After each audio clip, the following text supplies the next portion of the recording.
ভর্তা খেতে কে না পছন্দ করে। ছোট বড় সবাই ভর্তা খেতে অনেক পছন্দ করে। আর ভর্তা হলে তো পেটটা ভরে এক প্লেট ভাত অনায়াসেই খাওয়া যায়।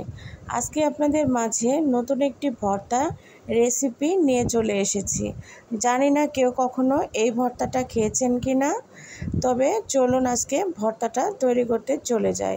আসসালামু আলাইকুম, মুনিরা ব্লগ কিচেন থেকে আমি মুনিরা বলছি। আমার ভর্তাটা তৈরি করতে লাগবে মাছের ডিম। এখানে আমি একটা বড় সাইজের মাছের অর্ধেক ডিম নিয়েছি, আর নিয়েছি সঙ্গে আদা আর রসুন বাটা 1 চামচ, ধনিয়ার গুঁড়া 1/2 চামচ, জিরার গুঁড়া 1/2 চামচ, লবণ নিয়েছি 1 চামচ, আর নিয়েছি এখানে মরিচের গুঁড়া 1 চামচ, হলুদের গুঁড়া 1 চামচ, আধা কাপ পেঁয়াজ নিয়েছি। এখন সবগুলো উপকরণ আমি তেলের মধ্যে ভেজে নেব। আর ভর্তা তৈরি করতে শুকনো মরিচের প্রয়োজন, সেই জন্য শুকনো মরিচগুলো তেলের মধ্যে ভেজে আমি উঠিয়ে নিলাম।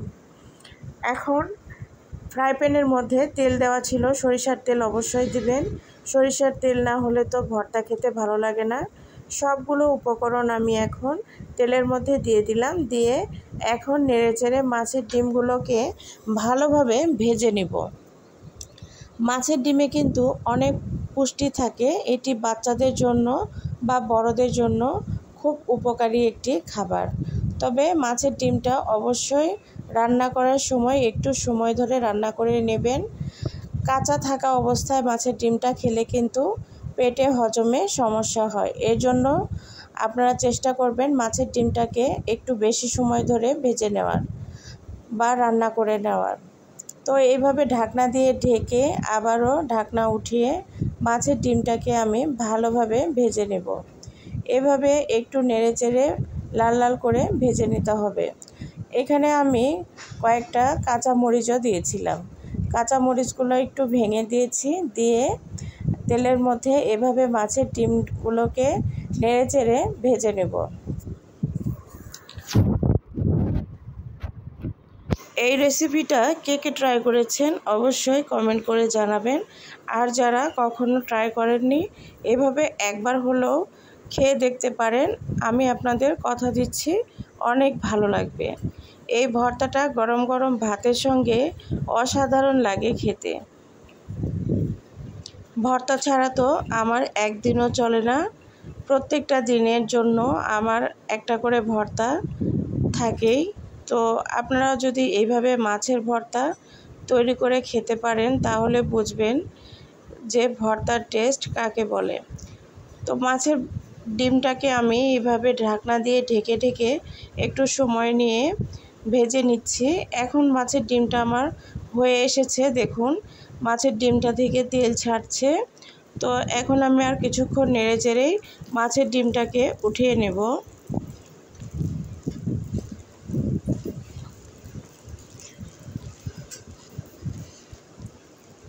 একদম কমপ্লিট। এই যে দেখুন পেঁয়াজগুলো মাছের ডিমগুলো সুন্দরভাবে ফ্রাই হয়ে এসেছে। এখন আমি চুলা থেকে মাছের ডিমটাকে নামিয়ে ফেলবো। মাছের ডিমটা কিন্তু চুলাটা অফ করে রেখে দিবেন কিছু সময়। একদম গরম গরম ভর্তা তৈরি করা যাবে না, একটু ঠান্ডা করে নিয়ে তারপর ভর্তা তৈরি করতে হবে। তো মাছের ডিমটা ঠান্ডা হয়ে এসেছে, এখন আমি ভর্তা তৈরি করব। মরিচ নিয়েছি, শুকনো মরিচগুলো যেগুলো ভেজে নিয়েছিলাম সেগুলো। আরও লাগবে আমার এখানে কাঁচা মরিচ। আমি এখানে 3টা পেঁয়াজ আমি এইভাবে কেটে নিয়েছি। সঙ্গে নিয়েছি কিছুটা ধনিয়া পাতা। ধনিয়া পাতাগুলো আমি ছোট ছোট করে কেটে নিয়েছি। এখন মরিচটাকে ভালোভাবে একটু লবণের সঙ্গে কষলিয়ে নিব। পেঁয়াজের সঙ্গে একটু কষলিয়ে নিতে হবে, হাত দিয়ে এভাবে একটু কষলিয়ে কষলিয়ে মেখে নেবেন। যখন দেখবেন পেঁয়াজ থেকে একটা পানি ভাব বের হয়ে এসেছে বা পেঁয়াজ থেকে রসটা বের হয়েছে, তখন বুঝবেন একদম পারফেক্টভাবে মাখানো হয়েছে। তো এখন আমি ভর্তাটাকে আরও টেস্টি করতে কাঁচা সরিষার তেল এখানে কিছুটা ব্যবহার করলাম।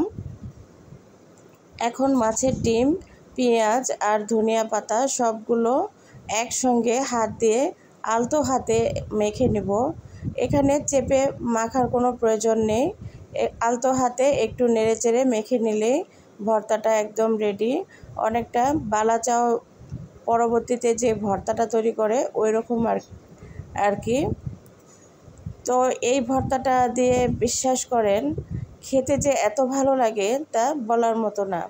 এখানে আমি কিছুটা লেবুর রসও ব্যবহার করেছিলাম। লেবুর রসটা দেওয়ার কারণে ভর্তার টেস্টটা আরও বেরিয়ে গেছিল। তো ফাইনালি আমার ভর্তাটা একদম রেডি। আপনাদের পরিবেশন করে দেখালাম। দেখুন মাশাআল্লাহ কত লোভনীয় হয়েছে। যদি আমার কোনো ভিডিওতে ভুল ত্রুটি হয়ে থাকে ক্ষমা সুন্দর দৃষ্টিতে দেখবেন।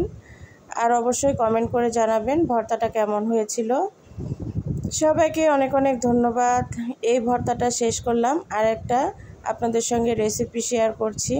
রেসিপিটি না, এটি একটি ফ্রোজিং পদ্ধতি যেটা আপনাদের সঙ্গে আমি শেয়ার করছি।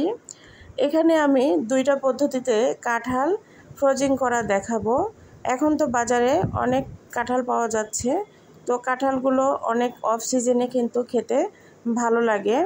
ফ্রোজিং করে রেখে দিলে পরবর্তীতে আমরা খেতে পারবো। দুইটা পদ্ধতির মধ্যে একটা পদ্ধতি দেখুন। এখানে আমি কিছুটা কাঁঠাল নিয়েছি, পাকা কাঁঠাল। এভাবে কোয়াগুলো উঠিয়ে নিয়েছি। কাঁঠালটা একদম বেশি নরম ছিল না, মোটামুটি শক্ত ছিল। তো এখন আমি এভাবে একটা বক্স নেব। আইসক্রিমের বক্স নিয়েছি, আপনারা চাইলে যে কোনো বক্স নিতে পারেন। তো এটাই ভালোভাবে শুকিয়ে নিয়েছি আমি। কোনো প্রকার পানি থাকা যাবে না। শুকিয়ে কাপড় দিয়ে মুছে নেবেন বা টিস্যু দিয়ে। এখন আমি এইভাবে কাঁঠালগুলো দিয়ে নিব। সবগুলো কাঁঠাল এইভাবে বক্সের মধ্যে হাত দিয়ে দিয়ে নিতে হবে। এখানে আমি কাঁঠালের ভিতরে বিচি রেখেছি। আপনারা চাইলে বিচি না ফেলেও, বিচিটা ফেলে দিয়েও এই কাজটা করে নিতে পারেন। তো এভাবে কাঁঠালগুলো একটু সাজিয়ে সাজিয়ে নেবেন। আর কাঁঠালের সঙ্গে যেই এরকম কাঁঠালের কিছু অংশ থাকে সেগুলো ফেলে নেবেন। তো এই যে আমার সাজিয়ে নেওয়া হয়েছে। এখন আমি এটাকে কিভাবে রাখি দেখেন। এইটাকে আর কোনো কিছুই এর উপরে দেব না, ঢাকনা দিয়ে ঢেকে এটা এভাবেই ফ্রিজে রেখে দেব, ডিপ ফ্রিজে। যখন খাবো তখন বের করে রাখলে, 1 ঘন্টা আগে বের করে রাখলে খাওয়ার উপযোগী হয়ে যাবে। তখন অনায়াসে খেতে পারবেন। আরেকটা পদ্ধতি আপনাদের সঙ্গে শেয়ার করব। এখানে আরও কিছু কাঁঠাল নিয়েছি। আপনারা চাইলে যে বিচিগুলো বের করে নিতে পারেন। আমি এখানে কিছুটা বিচি বের করেও নিয়েছিলাম, কিছুটা বিচি সহ ছিল।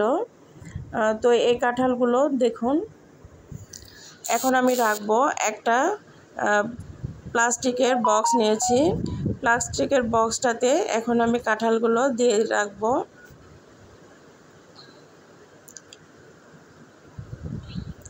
এভাবে সবগুলো কাঁঠাল আমি কিন্তু বক্সের মধ্যে দিয়ে নিচ্ছি।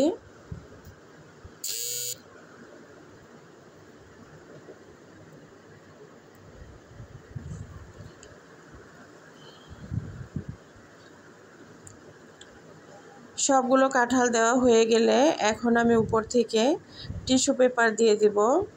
এটা টিস্যুটা সেলুন টিস্যু বলে যেটা, সেই টিস্যুটাই আমি দিচ্ছি। তো উপরে এইভাবে দিয়ে নিতে হবে।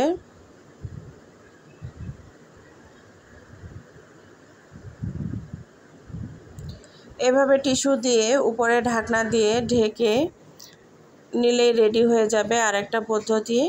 তো আমি আপনাদের সঙ্গে দুইটা পদ্ধতি শেয়ার করলাম। দুইটা পদ্ধতিতেই আপনারা কাঁঠাল ফ্রোজিং করে রাখতে পারবেন। 6 মাস বা 1 বছরের মতো ডিপ ফ্রিজে রেখে খেতে পারবেন। যখন খাবেন তখন 1 ঘন্টা আগে বের করলেই খেতে পারবেন। তো আমার পদ্ধতি দুটো কেমন লাগলো অবশ্যই জানাবেন কমেন্ট করে। আমার ভর্তার রেসিপি আর এই কাঁঠাল ফ্রোজিংয়ের রেসিপিটি যদি ভালো লেগে থাকে লাইক, কমেন্ট, শেয়ার করবেন। ধন্যবাদ।